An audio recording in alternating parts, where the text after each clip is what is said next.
नमस्ते दोस्तों, मैं आपके सामने न्यू संस्कार एजुकेशन के प्लेटफॉर्म पे एक नया टॉपिक लेके आया हूँ जो कि है न्यू एजुकेशन पॉलिसी, नई शिक्षा नीति 2020। New education policy 2020। इस न्यू एजुकेशन पॉलिसी 2020 में आपके नीट के सिलेबस में साइकोलॉजी की लास्ट यूनिट में एक नया टॉपिक जुड़ा है जिससे रिलेटेड कुछ प्रश्न आपको मिलेंगे। न्यू एजुकेशन पॉलिसी के बारे में हम पढ़ेंगे। उससे पहले एजुकेशन पॉलिसी क्या है, भारत में शिक्षा नीति क्या थी, इसके बारे में हम थोड़ी जानकारी लेंगे। सर्वप्रथम स्वतंत्रता के पश्चात पहली शिक्षा नीति जो लागू की गई थी वो की गई थी 1968 में। कब की गई थी? 1968 में। तो प्रथम शिक्षा नीति जो है वो कौन सी है? 1968। इस टॉपिक से आपके जो प्रश्न मिलेंगे वो जो मैं बता रहा हूँ उन्हीं में से मिलेंगे। लगभग प्रश्न यहाँ से आपके कवर हो जाएंगे। तो पहली शिक्षा नीति स्वतंत्रता के पश्चात पूछी जाए तो कौन सी है? 1968। उसके पश्चात द्वितीय शिक्षा नीति जो थी वो है 1986 की। और ये जो है हमारी नई शिक्षा नीति जिसके बारे में आज हम पढ़ेंगे वो है 2020 NEP 2020 न्यू एजुकेशन पॉलिसी। इसका नाम क्या है? New education policy. ये दोनों जो शिक्षा नीति है वो हमारी 20वीं सदी की है। कौन सी सदी की है? 20वीं सदी। तो ये जो हमारी एकमात्र शिक्षा नीति है जो 21वीं सदी की है। तो एग्जाम में आपको घुमा के ये प्रश्न भी पूछ सकता है 21वीं सदी की प्रथम शिक्षा नीति कौन सी है? तो 21वीं सदी की प्रथम आ जाए तो कौन सी होती है? NEP 2020। परंतु आपकी प्रथम शिक्षा नीति पूछा जाए तो वो कौन सी आ जाएगी? 1968 प्रथम शिक्षा नीति जो थी।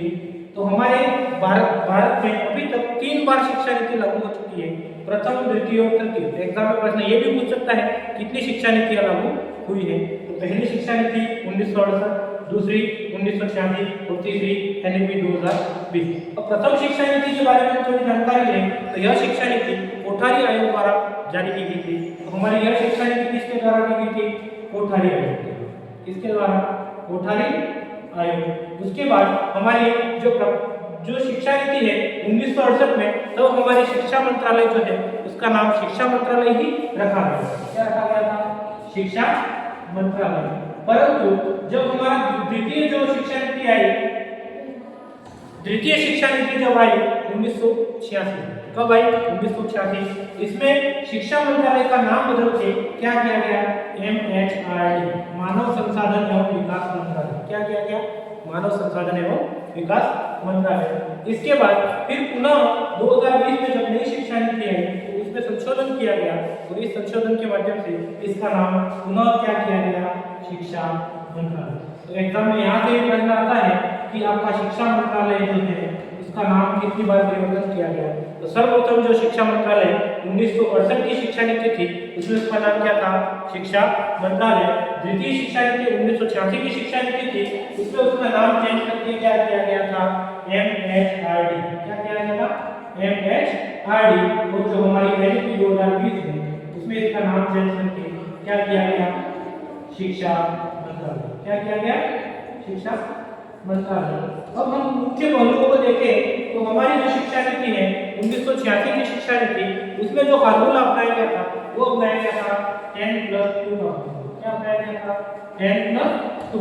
परंतु जो हमारी नई शिक्षा है, शिक्षा नीति है, उसका प्रश्न जो आपका बनेगा इसमें फॉर्मूले का प्रश्न एक बनेगा। तो फॉर्मूला यहाँ पर जो अपनाया गया वो अपनाया गया है 5+3+3+2। ये जो फॉर्मूला है वो इसमें अपनाया गया है। अब हम इसकी डिटेल से बात करें NEP 2020। इसकी बात करेंगे NEP 2020 की। देखना NEP 2020 जो है उसको हमारे जो वर्तमान में प्रधानमंत्री हैं नरेंद्र मोदी, उनके द्वारा 2020 में प्रस्तुत किया गया। किसके द्वारा प्रस्तुत किया गया था? हम क्या पढ़ रहे हैं? NEP 2020 new education policy 2020। इसमें जो ये शिक्षा नीति जो है वो किसके द्वारा लागू की गई? हमारे जो वर्तमान प्रधानमंत्री हैं नरेंद्र मोदी, उनके द्वारा यह शिक्षा नीति जो है वो लागू की गई थी। परंतु इस शिक्षा नीति को लागू करने के लिए इन्होंने एक व्यक्ति को बोला गया। उस व्यक्ति का नाम है के कस्तूरी रंगन। क्या नाम है? के कस्तूरी रंगन। के कस्तूरी रंगन की एक समिति, इस समिति ने कुछ सुझाव दिए उस समिति के सुझाव के आधार पर इस शिक्षा नीति को अपनाया गया। तो इस शिक्षा नीति के जो समिति बनी वो समिति कौन सी है? के कस्तूरीरंगन समिति। और इसके अध्यक्ष भी जो है वो बने हमारे के कस्तूरीरंगन। ये के कस्तूरीरंगन की अध्यक्षता में इसका निर्माण किया गया। इस शिक्षा नीति में जो फॉर्मूला अपनाया गया वो हमारा फॉर्मूला क्या था? 5 + 3 + 3 + 4। इस फॉर्मूले में अपनाया गया। और यहाँ पे जब हमारी पुरानी शिक्षा नीति जो थी 1986 की शिक्षा नीति थी, इसमें 10 + 2 का फॉर्मूला था। और इसमें जो विद्यालय वर्ष की आयु जो थी वो 5 से 18 वर्ष रखी गई थी। क्या रखी गई थी? 5 से 18 वर्ष। परंतु यहाँ पे जो नई शिक्षा नीति जो हमारी है NEP 2020, उसमें जो आयु रखी गई है वो 3 से 18 वर्ष रखी गई है। क्या रखी गई है? 3 से 18 वर्ष। पहले जो विद्यालय की आयु थी उसमें बच्चा प्रवेश लेता था तो 5 वर्ष की आयु में लेता था, परंतु वर्तमान में वो प्रवेश लेगा वो कौन सी कक्षा में लेगा? तीसरी कक्षा में। अब ये जो फॉर्मूला है इस फॉर्मूले को हम समझेंगे। इस फॉर्मूले में क्या बताया गया है? 5 + 3 + 3 + 4। इस फॉर्मूले में जो बताया गया है सबसे पहली स्टेज है वो 5 साल की। कितने साल की है? 5 साल की, जिसको नाम दिया गया है फाउंडेशन स्टेज। क्या नाम दिया गया है? Foundation stage. Foundation stage. उसके बाद दूसरी जो है इसको बोला गया है प्राइमरी स्टेज, प्राथमिक स्तर। क्या नाम दिया गया है? प्राथमिक स्तर, जो कि कितने साल का है? 3 साल का। उसके बाद जो तीसरा साल है उसको जो नाम दिया गया है उसको दिया गया है मध्यम स्तर या मिडिल स्तर। क्या नाम दिया गया है? मध्यम स्तर।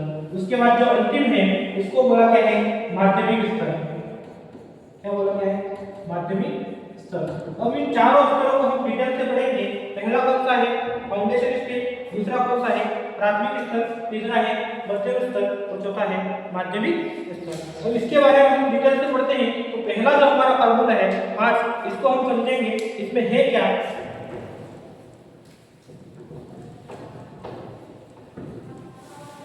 यहाँ पे आपका क्वेश्चन जो बनेगा वो यही बनेगा कि आपकी जो एज है यानी कि 3 से 18 वर्ष की एज का बालक है वो शिक्षा नीति में रखा गया है। मैं एज फैक्टर कौन सा है हमारा?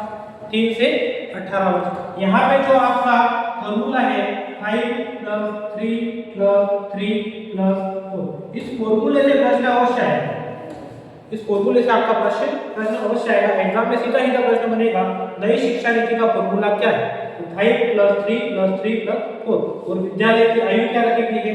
3 से 18 वर्ष। अब फॉर्मूले में हम देखें तो पहला जो है प्रथम स्तर जो है वो 5 वर्ष का है। कौन से वर्ष का है? 5 वर्ष। कौन से वर्ष का है? 5 वर्ष। इस 5 वर्ष वाले स्टेज को क्या नाम दिया गया है? Foundation stage. क्या नाम दिया गया है? फाउंडेशन स्टेज, जिसे हम बोलते हैं आधारभूत स्तर। क्या बोलते हैं? आधारभूत स्तर। अब स्तर को 2 भागों में बांटा गया है। स्तर को कितने भागों में बांटा गया है? 2 भागों। पहला तो इसे 3 वर्ष में डिवाइड किया गया है, दूसरा इसे जो डिवाइड किया गया है वो कितने वर्षों में डिवाइड किया गया है? 2 वर्षों में। अब इसके बारे में हम जानकारी लेते हैं फाउंडेशन स्टेज में होता क्या है। अब फाउंडेशन स्टेज जो 5 वर्ष का है, अब इसमें आयु जो है वो प्रारंभ काल से होती है 3 वर्ष से। तो ये जो हमारा पहला स्टेज है जो कि 3 साल का है, उसमें बालक की आयु 3 साल से चालू होती है और ये कहाँ तक रहता है? 5 वर्ष तक ये रहता है। तीसरा साल, चौथा साल और 5वां साल, यानी 5 साल तक ये रहेगा। और यहाँ पे बालक को खेल में शिक्षा कराई जाती है। क्या कराई जाती है? खेल में शिक्षा। तो खेल में शिक्षा कराई जाएगी। तो इसके लिए इसको एक नाम दिया गया है, जिसका क्या नाम दिया गया है? ECCE, early childhood and care education. क्या नाम दिया गया है? Early childhood and care education, प्रारंभिक बाल्यावस्था की विशेषता एवं शिक्षा। प्रारंभिक बाल्यावस्था में विशेषता एवं शिक्षा, early childhood and care education. ये जो है वो 3 से 5 वर्ष की आयु में रखा गया है। उसके बाद जब बच्चा 2 साल की एज फिर होती है, जहाँ पे आपकी 6 और 7 ये 2 वर्ष जो है आप कक्षा पहली और दूसरी में प्रवेश करेगा। बालक जो है कौन सी कक्षा में प्रवेश करेगा, पहली व दूसरी। तो आपका फाउंडेशन स्टेज दो भागों में बांटा गया है। पहला 3 वर्ष 3 से 5 जहाँ पे बच्चे को खेल खेल में शिक्षा दी जाएगी, ईसीसी इस कोर्स का नाम दिया गया है। दूसरे जो है दूसरा स्टेज जो है 2 वर्ष का है, 6 वर्ष का, वहाँ पे कक्षा पहली और दूसरी में बालक क्या करेगा, प्रवेश करेगा। अब यहाँ पे हम देखते हैं तो पहली व दूसरी में प्रवेश करने वाले बालक की आयु हम नॉर्मली माने तो क्या मानते हैं, 6 से 8 वर्ष। क्या मानते हैं, 6 से 8 वर्ष। कोई बालक पहली कक्षा में प्रवेश कर रहा है वो कौन सी कक्षा में, कौन सी आयु में प्रवेश करेगा, ये प्रश्न आपको एनईपी के माध्यम से मिलेगा। 6 वर्ष की आयु में पहली कक्षा में प्रवेश करेगा। अब ये जो हमारी स्टेज है इसमें बालक की बिना परीक्षा के बालक को पास किया जाएगा। यहाँ पे कोई परीक्षा नहीं होगी, ना कोई परीक्षा होगी, यहाँ पे सिर्फ खेल कूद होगा। जैसे हम पहले जब हम पुराने जमाने में हम देखते हैं, हम जब पढ़ते थे तो हमको खेल में बहुत इंटरेस्ट होता था। हमको स्कूल भेजते थे, हम स्कूल नहीं जाते तो क्या करते थे, खेलने जाते थे। वही खेल आप स्कूल में करवाए जाएंगे बच्चों को, ताकि बच्चे स्कूल में आए और स्कूल में इनका नामांकन बना रहे। इसलिए इनको क्या किया जाएगा, खेल खेल में शिक्षा दी जाएगी। वहाँ पे वो सारे गेम खेलने के लिए बोले जाएंगे जो घर पे खेलता है, अपने माता पिता के साथ खेलता है, धूल में खेलता है, मिट्टी में खेलता है, वो सारे गेम यहाँ पे खिलाए जाएंगे। और वहाँ पे अध्यापक जो है, ईसीसी कोर्स वाला अध्यापक जो है वो उनको इस खेल के माध्यम से शिक्षा करवाया जाएगा। इस प्रकार हमारा फाउंडेशन स्टेज जो है वो 5 वर्ष का होता है, जो कि हमारी शिक्षा नीति में 5 वाले भागों में से खत्म होता है। उसके बाद हमारा दूसरा स्टेज जो आता है 3 वर्ष का आता है। इसमें हम देखते हैं इसमें क्या होता है, तो समझना है इसको। जो दूसरा स्तर है 3 वर्ष की आयु में होता है, ये प्री प्राइमरी स्टेज है। ये कितने वर्ष का है, 3 वर्ष का। 5 वाले बालक को हमने क्या बोला था, 5 को फाउंडेशन बोला, 3 वाले को क्या बोल रहे हैं, प्री प्राइमरी स्टेज यानी प्राथमिक स्तर। क्या बोलेंगे, प्राथमिक स्तर। क्या बोलेंगे, प्राथमिक स्तर। और प्राथमिक स्तर में जो बालक है वो तीसरी कक्षा में प्रवेश करेगा। कौन सी कक्षा में प्रवेश करेगा, तीसरी कक्षा में। और यहाँ पे तीसरी, चौथी और पांचवी इन 3 कक्षाओं को पढ़ेगा। और यहाँ पे जो इसकी आयु होगी वो क्या होगी, 8 से 11 वर्ष। क्या होगी, 8 से 11 वर्ष। यहाँ पे ये टॉपिक से जो प्रश्न बनेंगे वो वही प्रश्न बनेंगे। फाउंडेशन बेस में कितनी आयु है बच्चे की और कौन सी कक्षा में प्रवेश कर रहा है। जब पहली कक्षा में प्रवेश कर रहा है वो कौन से स्टेज में है, फाउंडेशन स्टेज। जब तीसरी कक्षा में प्रवेश कर रहा है वो कौन से स्टेज में है, प्री प्राइमरी स्टेज या प्राथमिक स्तर। और प्राथमिक स्तर में जब बच्चा प्रवेश कर रहा है वो तीसरी कक्षा में प्रवेश करेगा। यहाँ पर मुख्य चीजें हैं, यहाँ पे पढ़ाई के साथ क्या होगी, परीक्षा। क्या होगी, पढ़ाई के साथ परीक्षा। अभी तक जो पढ़ाई हो रही थी उसमें परीक्षा का कोई रोल नहीं था, परंतु यहाँ पे जो पढ़ाई थी उसमें अब परीक्षा भी होगी, परंतु यहाँ पे बच्चों को पास कर दिया जाएगा। और परीक्षा के साथ जो भी शिक्षा ग्रहण करेगा वो अपनी मातृभाषा में ग्रहण करेगा। ये बात भी यहाँ पे कही गई है।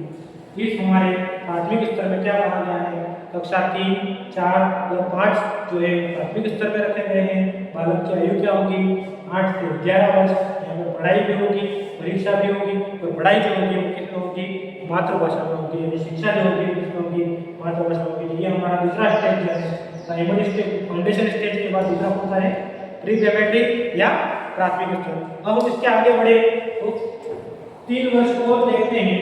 इन 3 वर्षों में क्या होता है, प्री प्राइमरी होगी, उसके बाद हमारा तीसरा स्टेज जो है वो कौन सा है, मिडिल स्टेज। कौन सा है, मध्यम स्तर। जिसको हम क्या बोलेंगे, मध्यम स्तर। अब इस मध्यम स्तर को हम देखें तो मध्यम स्तर जब बालक ने प्री प्राइमरी स्टेज वो कौन सी एज में कर ली थी, 11 वर्ष की आयु पूर्ण कर ली थी। अब यहाँ पे कौन सी आयु आएगी, 11 से 14 वर्ष। कौन सी आयु आएगी, 11 से 14 वर्ष। और वहाँ पे आपने कक्षा लिखी थी, तीसरी, चौथी और पांचवी थी। अब यहाँ पे कौन सी कक्षा आ जाएगी, 5वीं, 6वीं और 7वीं। 3 कक्षाएं यहाँ पे आ जाएगी। अब इस शिक्षा नीति में बहुत अच्छे रोल दिए गए हैं। यहाँ पे इसको एक विषय का चयन करना, एक विषय पढ़नी होगी, भाषा पढ़नी होगी कोई भी, जिसमें हिंदी, अंग्रेजी या कोई अदर लैंग्वेज, कोई भी अदर लैंग्वेज में पढ़ सकता है। वो जिस लैंग्वेज में चाहे उस लैंग्वेज में पढ़ सकता है। या इंग्लिश मीडियम में पढ़ता है इंग्लिश मीडियम में पढ़ सकता है, हिंदी मीडियम में पढ़ता है हिंदी मीडियम में पढ़ सकता है, या अदर कोई लैंग्वेज चूज करना चाहता है तो उस लैंग्वेज में वो पढ़ सकता है। और परंतु यहाँ पे एक चीज और रखी गई है, ये जो पढ़ाई है वो बालक की इच्छा पे रहेगी, वो अच्छी रहेगी। अगर बालक चाहता है ना हिंदी में पढ़ना है ना अंग्रेजी में पढ़ना है, सिर्फ मातृभाषा में पढ़ना है, तो वो मातृभाषा में भी पढ़ सकता है। किधर पढ़ सकता है? मातृभाषा में भी पढ़ सकता है। ये इस स्टेज में रखा गया है। इस स्टेज में एक और महत्वपूर्ण बात रखी गई है आपके सामने। वो बात यह है कि यहाँ पे जो बालक है उस बालक को एक इंटर्नशिप का प्रोग्राम किया जाएगा, इंटर्नशिप दी जाएगी। उस इंटर्नशिप में बालक को 2 माह की इंटर्नशिप पूर्ण करनी होगी। इस 2 माह की इंटर्नशिप में वह एक सर्टिफिकेट प्राप्त करेगा। क्या करेगा? एक सर्टिफिकेट प्राप्त करेगा। इस सर्टिफिकेट को देखिए क्या है वो समझना, सर्टिफिकेट कोर्स क्या है। अब 2 माह की इंटर्नशिप होगी। जैसे आप बीएड करते हो, एसटीसी करते हो, तो आपको एक स्कूल में इंटर्नशिप के लिए भेजा जाता है जहाँ पे आप बच्चों को पढ़ाते हो। क्या करते हो? बच्चे को पढ़ाते हो। परंतु इस इंटर्नशिप में वो इंटर्नशिप नहीं है। यहाँ पे बालक को सिखाया जाता है कुछ नया, कुछ अलग, जो कि विद्यालय विषय से हटके एक स्किल डेवलपमेंट प्रोग्राम को अपनाया जाता है। यहाँ पे बालक को अगर कुछ सीखना है, सिलाई सीखनी है, सिलाई सीखे, कुछ और कोर्स सीखना है, वो और कोर्स सीखे। उस कोर्स को 2 महीने तक उसको सिखाया जाएगा, उसकी ट्रेनिंग दी जाएगी और इसका एक सर्टिफिकेट दिया जाएगा। उस सर्टिफिकेट के माध्यम से वो आगे कभी कोई जॉब करना चाहे वो जॉब भी कर सकता है। तो ये हमारा तीसरा स्टेज जो था मध्यम स्तर, इसमें सर्टिफिकेट कोर्स अपनाया गया है। वो सर्टिफिकेट कोर्स कितने माह का है? 2 माह का है। आयु क्या है बालक की? 11 से 14 वर्ष। कक्षा कौन सी है? 5वीं, 6वीं और 7वीं। यहाँ पे हिंदी, अंग्रेजी और कोई अदर लैंग्वेज में पढ़ाया जाएगा। या फिर बालक चाहे तो उसके लिए मातृभाषा जो है वो क्या रहेगी? अच्छी रहेगी। क्या रहेगी? अच्छी रहेगी। ये स्तर भी आपको समझ में आया होगा। उसके बाद हम देखते हैं तो जो अपना अगला स्तर है जिसे हम बोलते हैं माध्यमिक। क्या बोलते हैं? माध्यमिक स्तर, जो कि कितने वर्षों का है? 4 वर्ष। कितने वर्षों का है? 4 वर्षों का। इसे हम क्या बोलेंगे? माध्यमिक स्तर। क्या बोलेंगे? माध्यमिक स्तर। अब माध्यमिक स्तर में क्या होता है? बालक हम जब पढ़ते थे हम देखते थे माध्यमिक स्तर में हम कौन सी कक्षा में प्रवेश करते थे? 9वीं और 10वीं। इसको हम क्या बोलते थे? माध्यमिक। क्या बोलते थे? माध्यमिक। परंतु 11 और 12 को हम क्या बोलते थे? उच्च माध्यमिक। क्या बोलते थे? उच्च माध्यमिक। परंतु यहाँ पे जो माध्यमिक स्तर है वहां पे इन दोनों माध्यमिकों को जोड़ दिया है। क्या कर दिया है? जोड़ दिया है और एक स्तर बना दिया है जिसे हम बोलते हैं माध्यमिक स्तर। और यहाँ पे बच्चा जो है वो कौन सी कक्षा में रहेगा? 9वीं, 10वीं, 11वीं और 12वीं। ये 4 कक्षाएं रहेंगी बालक की, जो कौन से स्तर में रहेंगी? माध्यमिक स्तर में रहेंगी। और यहाँ पे जो बालक की एज रहेगी वो एज रहेगी 14 से 18 वर्ष। क्या रहेगी? 14 से 18 वर्ष। इस 14 से 18 वर्ष की एज में बालक माध्यमिक स्तर में प्रवेश करेगा। इस स्तर में कुछ 3 चीजें मेन हैं वो देखनी है आपको। यहाँ पे क्या क्या अपनाया गया है इस शिक्षा नीति में माध्यमिक स्तर में। जब हम विद्यालय विषय का चयन करते थे तो पहले कौन सी कक्षा में करते थे? 11वीं कक्षा में करते थे। कौन सी कक्षा में करते थे? 11वीं कक्षा में। आपको आर्ट्स लेनी है, साइंस लेनी है, मैथ्स लेनी है, कोई और सब्जेक्ट लेनी है, और 11वीं कक्षा में उस सब्जेक्ट का क्या करते थे? चयन करते थे। परंतु अब जो चयन करना है वो आपकी कौन सी कक्षा में कर लेना है? 9वीं कक्षा में ही आपको चयन कर लेना है। कौन सी कक्षा में चयन कर लेना है? 9वीं कक्षा में ही आपको क्या करना है? चयन करना है। उसके बाद 9वीं कक्षा में ही आप अभी तक जो पढ़े हैं उसमें आज तक कभी आपने फॉरेन लैंग्वेज में नहीं पढ़ा होगा, विदेशी भाषा में नहीं पढ़ा होगा। परंतु आपको 9वीं में एक चॉइस दी जाएगी, आपको कोई एक विदेशी भाषा पढ़नी है। क्या पढ़नी है? कोई भी एक विदेशी भाषा पढ़नी है आपको। क्या पढ़नी है? विदेशी भाषा। तो आपको समझना है इसमें 9वीं कक्षा में आप क्या करेंगे? विषय का चयन करेंगे। क्या करेंगे? विषय का चयन करेंगे। उसी के साथ क्या करेंगे? एक विदेशी भाषा को पढ़ेंगे। उसके बाद यहाँ पे रिसर्च को भी बढ़ावा दिया है। इसको बढ़ावा दिया गया है, रिसर्च को भी बढ़ावा दिया गया। यानी कि आप जो रिसर्च करते थे, आपको कोर्स करने के बाद एमएससी पीएचडी करने पे रिसर्च करते थे, परंतु यहाँ 9वीं कक्षा से ही आपको रिसर्च में भेजा जाएगा, आपको रिसर्च करने के लिए बोला जाएगा। यानी कि ये नई शिक्षा नीति है। इसके 4 स्तरों में मुख्य रूप से आप बहुत कुछ सीखेंगे, बहुत कुछ आप सीख लोगे। आपने अगर ये 4 स्तर पार कर लिए तो आप गवर्नमेंट जॉब आराम से प्राप्त कर सकोगे। आप अच्छे से कोई प्राइवेट कंपनी में भी जॉब कर सकोगे। ऐसी स्तर है। ये तो विद्यालय विषय की बात हुई। उसके बाद अपनी आती है कॉलेज स्तर की बात आती है, जिसको हम नेक्स्ट क्लास में पढ़ेंगे। परंतु आज की जो क्लास है उसका मैं सार बता दूं तो हमारे 4 स्तर हमने बताया। जो फाउंडेशन है उसके 4 स्तर हैं। पहला जो है 5 फॉर्मूला जो है 5 + 3 + 3 + 4। तो 5 वाला जो फॉर्मूला है उसे हम बोलते हैं फाउंडेशन स्टेज, जिसको कितने भागों में बांटा गया है? 2 भागों में बांटा गया है। मैंने बताया था इसको कितने भागों में बांटा गया है? 2 भागों में। पहला 3 वर्ष और दूसरा 2 वर्ष। ये 3 वर्ष जो है वो खेल खेल में शिक्षा होती है, ईसीसी के माध्यम से शिक्षा ईसीसी शिक्षक करवाते हैं, और 2 वर्ष जो है इसमें आप पहली और दूसरी कक्षा में प्रवेश करेंगे।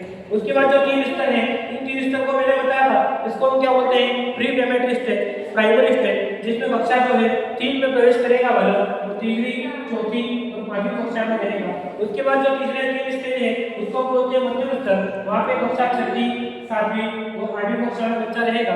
उसके बाद जो हमारा अंतिम स्तर है, चौथा स्तर, उसे हम बोलते हैं माध्यमिक स्तर, जो कि मैंने अभी आपको बताया 9वीं, 10वीं और 11वीं, 12वीं कक्षा में रहेगा। आयु क्या रहेगी? 14 से 18 वर्ष। यहाँ पे 9वीं कक्षा में विषय का चयन किया जाएगा, पालक द्वारा विषय का चयन 9वीं कक्षा में कर लिया जाएगा। उसके बाद विदेशी भाषा को पढ़ाया जाएगा तथा रिसर्च प्रोग्राम में भी इसको अपनाया जाएगा। इस प्रकार ये हमारी नई शिक्षा नीति है वो कंप्लीट होती है। यहाँ से आपको 1 से 2 प्रश्न अवश्य मिलेंगे। पहला प्रश्न तो ये बन सकता है कि आपकी जो शिक्षा नीति है, प्रथम शिक्षा नीति कौन सी थी? तो हमारी प्रथम शिक्षा नीति कौन सी थी? 1968 की शिक्षा नीति थी, जो स्वतंत्रता पूर्व, स्वतंत्रता के पश्चात पहली शिक्षा नीति थी। अगर ये पूछ ले 21वीं सदी की प्रथम शिक्षा नीति कौन सी थी, तो हम क्या करेंगे? एनईपी 2020। अभी तक भारत में कितनी बार शिक्षा नीति लागू हुई है? 3 बार लागू हुई है। ये जो तीसरी शिक्षा नीति है एनईपी 2020, अभी तक पूर्ण रूप से लागू नहीं हुई है, परंतु कुछ कुछ राज्यों में ये लागू हो गई है। इसके बारे में हम आगे से डिटेल अध्ययन कभी जो कॉलेज लेवल की है वो नेक्स्ट क्लास में करेंगे। धन्यवाद।